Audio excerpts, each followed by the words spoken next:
Hello everyone, welcome to this week's Daily Writing Clinic. This Daily Writing Clinic is on General Task 1 about paraphrasing for purpose statements. It's part 3 of this month, so we've been covering a few of these this month. So we've got a new purpose statement to look at, to paraphrase. Before going into that, just a couple of things to mention. Remember that these Daily Writing Clinics are not mandatory and that you should be focusing on the course first. The purpose of these writing clinics is to revise different aspects of the course and to practice and receive global feedback. Okay? The global feedback you will be getting next Tuesday, and you'll be able to find it in a link under this video. Again, that'll be available next week. The benefits are you can use global feedback to analyze your own work and overcome your weaknesses. And just to manage expectations, please remember there's going to be no individual feedback. That is the purpose of the correction service. So if you are looking for individual feedback on your work, please use correction service.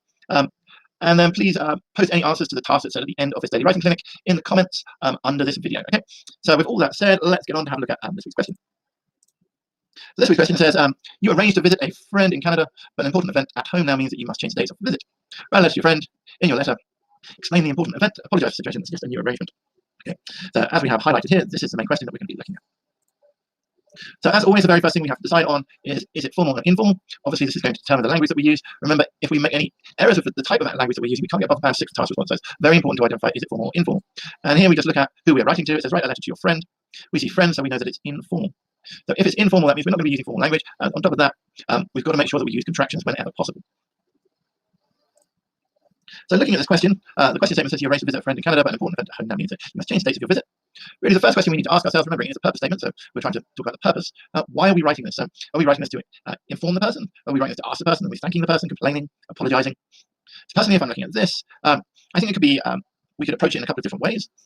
We could certainly approach it as informing the person. You could be writing, I'm writing to inform you that unfortunately I can't visit you in Canada, so we could do that. We could take it from the perspective that we are asking.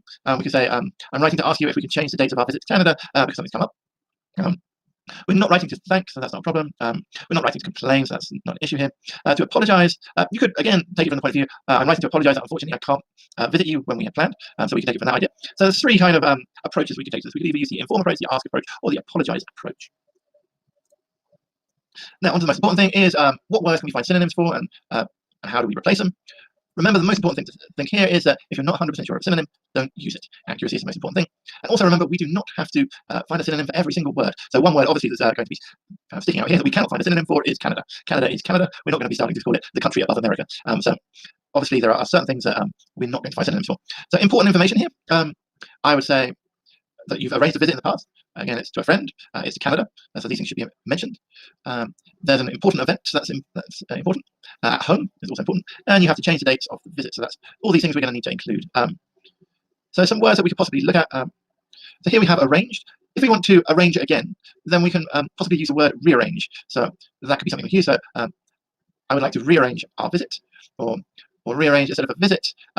The way this is written, I think we can assume that you don't live in Canada, so maybe it could be a travel, or a trip, sorry, not a travel, a trip. Maybe you could say my holiday. I'd like to rearrange my holiday with you in Canada. And then an important event. So maybe here we could use something has come up. Would be definitely something that's possible.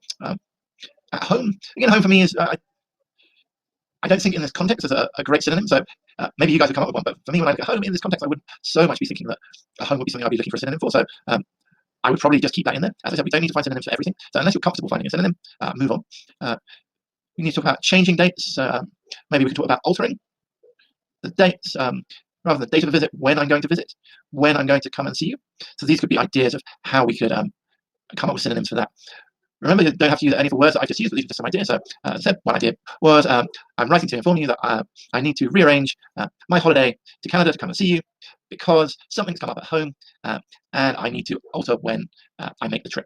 Okay, so that would be an idea of something that I would come up with for this. So it's now on to you, and your task for this week is to write the paraphrase or the purpose statement for this question. Okay, so you arranged to visit a friend in Canada, but an important event at home now means that you must change the dates of the visit. Remember, it's going to be an informal letter, so we're going to need to use informal language. Anytime that we've got contractions, we've got to be, and we can contract something, we need to use it. Okay, and that's over to you. So remember, the global feedback for this task is going to be under this video, and it will be available from next Tuesday. I hope everyone's well, and take care of yourselves. Have a great day. Thank you very much.